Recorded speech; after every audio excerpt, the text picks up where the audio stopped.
my left is Senator Orrin Hatch, the incumbent Republican. He's seeking his second term. On my right is Salt Lake City Mayor Ted Wilson. He's the Democratic challenger. It's going to come back if we'll stick with it. What's the alternative? I haven't heard any alternative from our Democratic friends other than let's spend more on social programs and cut the military. I find some hypocrisy here. Those who speak in glowing terms, such as my opponent, have voted for the largest budget deficit in the history of this nation, and I find that to be a direct contradiction. I would like It was about 2 weeks before the election. We were polling every day, doing rolling polls. And we started out about 10 points behind, but we were then up to 8 and then 7, 6. And we're coming up on Orrin. We had a debate at Brigham Young University on like Monday before the election, which would be the following Tuesday. BYU is treating him like he's a favorite basketball team, and I'm Slippery Rock, you know. But Orrin got a little bit intemperate, and he kind of went after me. I think he was looking at the polls a little bit. And all of a sudden, his big, long finger came out and began to wag. And he says, and this man that runs against me, he's a socialist.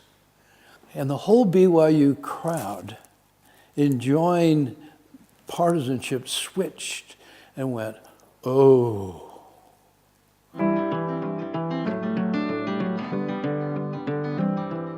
And the press the next day picked that up. They interviewed BYU students and said things like, well, we love Senator Hatch, but I'm thinking about voting for Mayor Wilson. He shouldn't have insulted him that way. All of a sudden, our polls started to close. I had a pretty good shot at it. And I was talking to my staff, there's one thing I fear right now, and that's somehow engaging Ronald Reagan into this race. I don't think Hatch wants to do it. He'd rather stand on his own 2 feet. But if he needs a president, he might be able to get him. They coming to America. They coming to America. Well, we were advised the president was coming, and he showed up with Orrin Hatch at the convention center. Today! Louder! Come on! Today!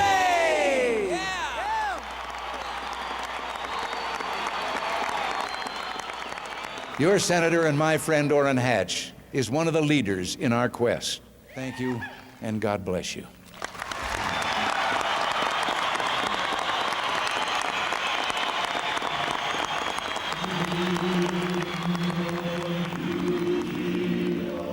They had a crew there called the J. Welch Chorale, and they knew how to dress up like the Mormon Tabernacle Choir, which is good politics.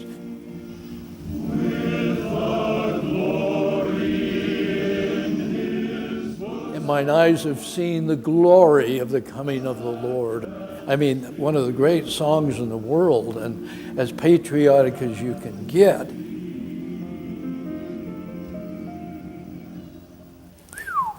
That's heavy stuff in politics, you know.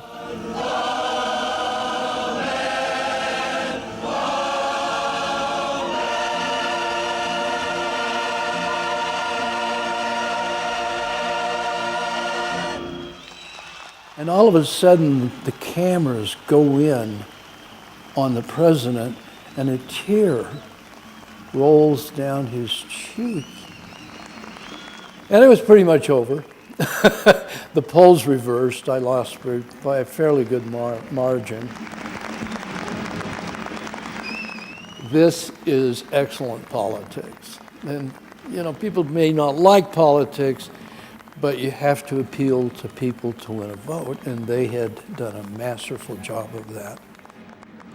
So I admired what the other side had done, even though it hurt like hell. Let's give a big yell for President Reagan. But it was fun. Makes a good story years after.